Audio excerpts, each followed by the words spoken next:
বলবেন যে আমাদের পছন্দ হলে আরেকজন আছে।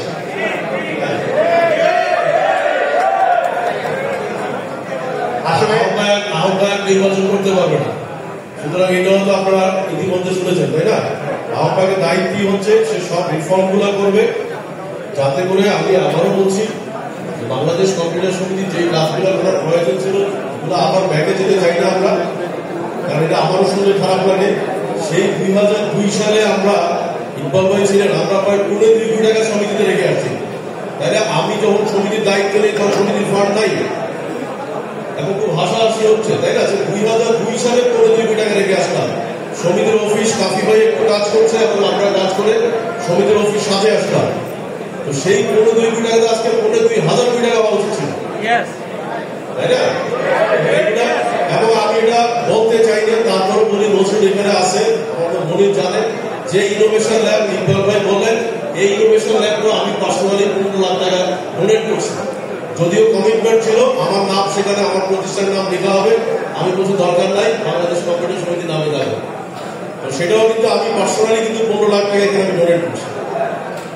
তো এইগুলো আমি বলতে চাই না কথাগুলো, কিন্তু যেহেতু আজকে প্রসঙ্গ আসলো, আমি আশা করি আপনারা আহ্বায়ককে দেখেন এবং আপনারা সবাই যদি আহ্বায়কের সাথে একটু কাজ করেন। আমার ধারণা যে আমি বারবার বলি বাংলাদেশ কম্পিউটার সমিতি হলে সবাইকে নিয়ে কাজ করবে, এখানে ট্রেনিং হবে, ওয়ার্কশপ হবে, কার ব্যবসা দুর্বলতা আছে, কেন সে পারছে না, যেটা ইকবাল ভাই বললো কাকে কিভাবে কম্বাইন করা যায়, সবাই বসে থাকবে যে আমরা কম্পিউটার সমিতির ভিতরে কোন কোন ব্যাপারে কি কি অপরচুনিটি আছে, তাই না? কারণ আমরা মনে করি আপনার নিচে অনেকেই মনে আছে যে একটা সময় ইউপি এন্টারপ্রেনারশিপ ফান্ড করা হয়েছিল বাংলাদেশ আইটি ইন্ডাস্ট্রিকে ডেভেলপ করার জন্য। এগুলো নিয়ে কথা বলতে গেলে ঘন্টা পর ঘন্টা হবে, কথা না বলে আমরা সম্মানিত কম্পিউটার সমিতির সদস্যবৃন্দ, আমি আন্তরিকভাবে আপনাদেরকে ধন্যবাদ জানাচ্ছি। এতটা প্রাণবন্ত, এত সুন্দরভাবে আমরা সংকট উত্তরণের খুব কাছাকাছি জায়গায় পৌঁছে গেছি। এখানে সম্মানিত সিনিয়র সদস্যবৃন্দ আছেন। আমার মনে হয় কামরুল ভাই যে প্রস্তাবটা করেছিলেন যে সার্চ কমিটি,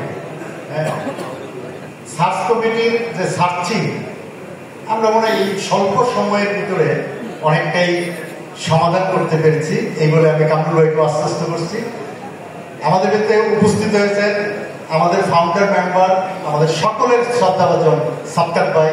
আমরা সাবকাত ভাইকে অনুরোধ করছি সাবকাত ভাই আসন গ্রহণ করার জন্য।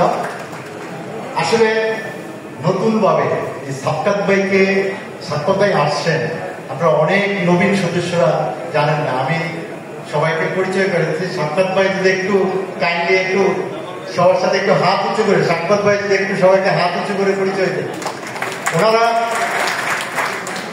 ওনাদেরকে নিয়ে আমরা প্রাউড ফিল করি। ওনারা প্রথম জেনারেশন, আমরা সেকেন্ড জেনারেশন। আপনারা যারা আজকে নবীন, এই নবীন প্রবীণের মিলন মেলা সংকটময় মুহূর্তে এটা বিসিএস কে আরো অনেক দূরে এগিয়ে নিয়ে যাবে আমার বিশ্বাস।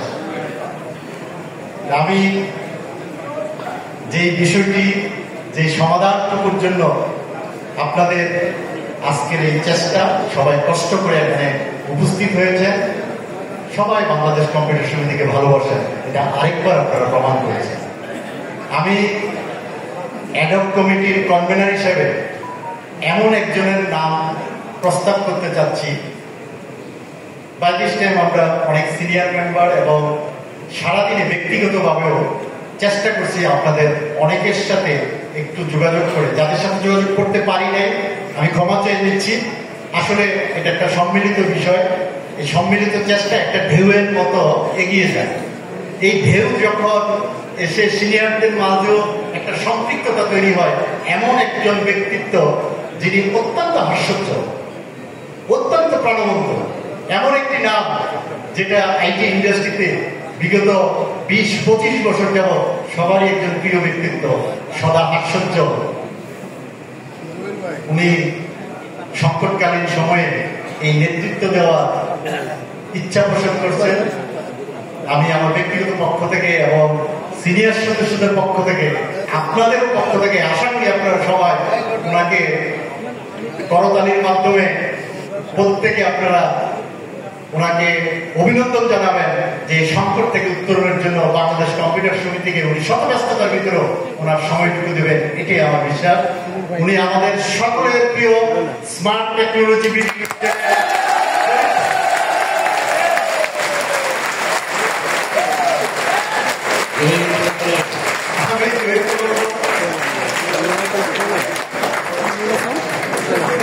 সবাই একটু হাত তুলে একটু সমর্থন জানান।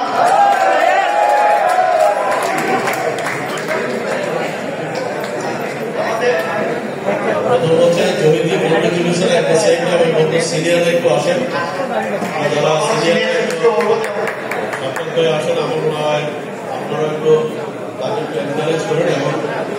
এখন আমরা আহ্বায়ক আরো কোনো ডিবেট আছে বলেন